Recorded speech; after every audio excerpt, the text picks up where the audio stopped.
So on average, we're distracted as human beings almost 50% of the time. I'm not surprised. And just to think that we're missing out on half of our life.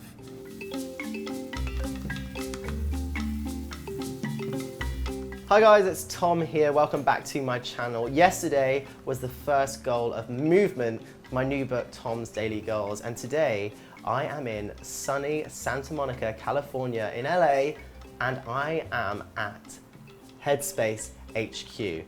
Now, for those of you who don't know what Headspace is, it's a mindfulness app that you can download on the App Store, and I do 10 minutes of mindfulness meditation every single morning for positivity and mental self-care. And I'm about to go and speak to the co-founder, Andy, whose voice is in my head through my phone every single day. So I'm really excited to go speak to him about mindfulness. So come on in.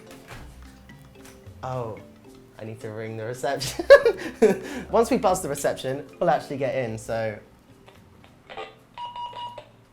Right, finally got in. Right, now time to speak to Andy. So I am with Andy, the co-founder of Headspace, which is really weird for me because I listen to his voice every single morning for my mindfulness, but thank you for chatting with me today. It's a pleasure, it's a pleasure. I mean, I wanted to talk to you a lot of things about positivity, mental self-care, all that kind of stuff. But first, how did Headspace come about? Like, where were you in your life to make you think, people need more of this? So I'd been training in sports science. Yes. And I was a keen gymnast, and I was really kind of obsessed with physical fitness. Okay. And I got to a point in my life where, as enjoyable and satisfying as that was, I realized I'd really neglected my mental health, and I really wanted to sort of look at that in a more serious way. So I quit university and I went and became a Buddhist monk. And off the back end of being a Buddhist monk, so sort of 10 years later, I found myself back in England and wanting to kind of make meditation more accessible.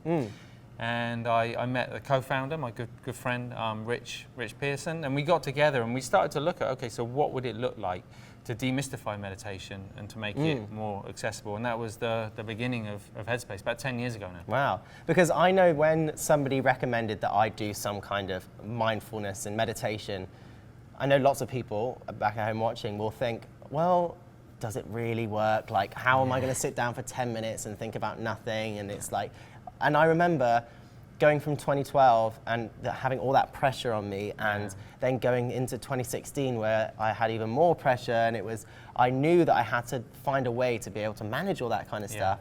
And sitting down and trying it for that 10 minutes was just 10 minutes each day was like a complete revelation for me. And I don't know what you have to say to people out there who think, that it doesn't work. It's an interesting thing, and I think it's one of those things you kind of have to experience for yourself to really kind of know the benefits, right?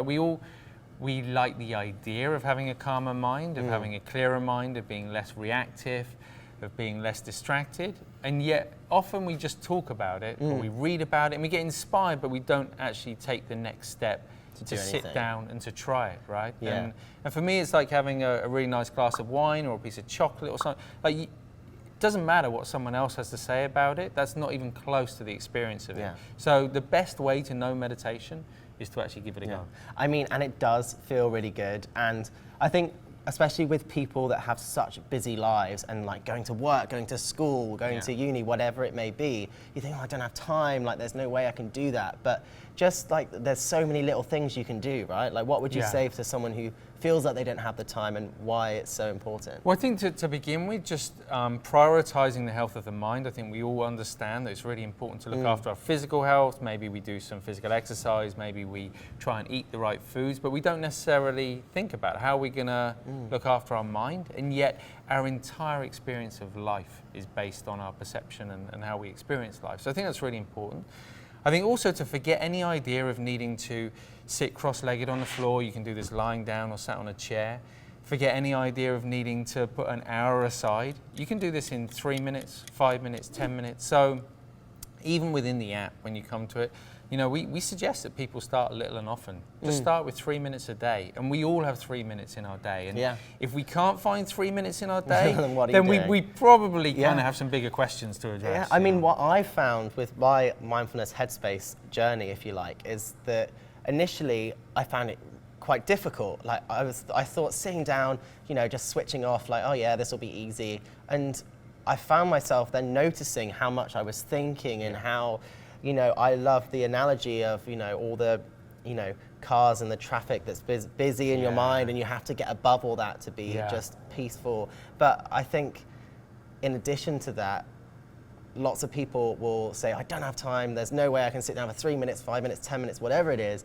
But I found from doing 10 minutes a day, my productivity levels went through the roof. Absolutely. I felt like I was fresh, I could do everything that I needed to do, and I got that 10 minutes back and more just through feeling good. And I think that's there's this idea that we have to kind of remove ourselves from life, and we do for those few minutes, but in doing that, we become so much more focused, so much more present, that we're then able to carry that into the rest of our life. And the result is that, yes, we are more productive, we're more focused, but I think as important as anything else, we actually start to experience life. Rather than being distracted, we're actually present. We're present with the people around us, we're present with the people we care for, that we love. We're also kind of more present for our work and our passions, so we start to appreciate life more and just to enjoy life a little bit. Yeah, I mean, more I noticed, like, I used to just stick headphones in, like music, not really, like on my phone, not really looking at anything when I was going to the tube station, and I just like go there, get on the train and not look at anything around me, but just having that experience about being present, you know, even just like feeling your feet on the ground as you walk, listening to the sounds around you, like what is different today about yesterday, and all those things help you like soak everything in. Makes a big difference, right? There was a study, it was done at Harvard probably about sort of 6 years ago, where they found that we are, so on average, we're distracted as human beings almost 50% of the time. I'm not surprised. And just to think that we're missing out on half of our life, I mean, it's an extraordinary thing. So to regain, even if we only regain sort of 10 or 20% of that, that's a really precious thing, you know. Yeah, and I think that's something that I'm definitely encouraging lots of people to do. But it's just, and I think the one way to get it in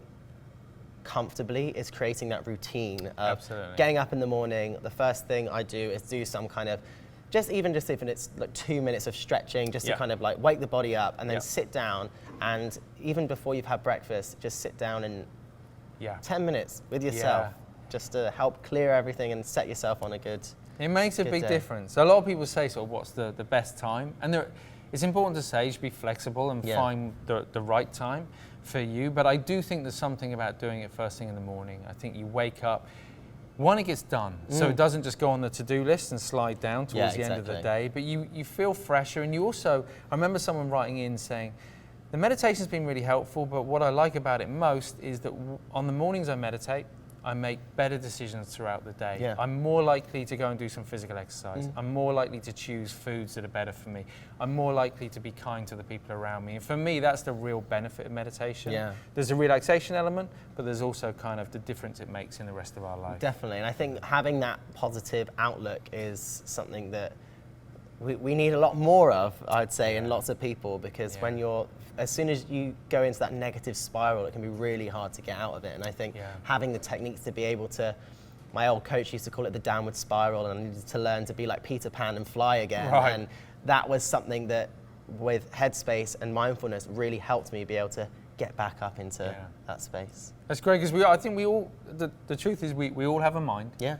We all struggle with the mind sometimes. So this is simply about having a skill and a tool that we can draw on at any time to feel sort of better equipped to deal with life, whatever comes up. Well, thank you very much for chatting mindfulness mindfulness with me. It's a pleasure. Yeah, I mean, that was goal number 2 in Tom's Daily Goals after movement. So I urge you all to download the Headspace app and give it a go, because it worked wonders for me. And, you know, Andy's of course going to tell you that, but for me, it really, really, really helped. So make sure you tune in tomorrow for goal number 3, and I will see you next time.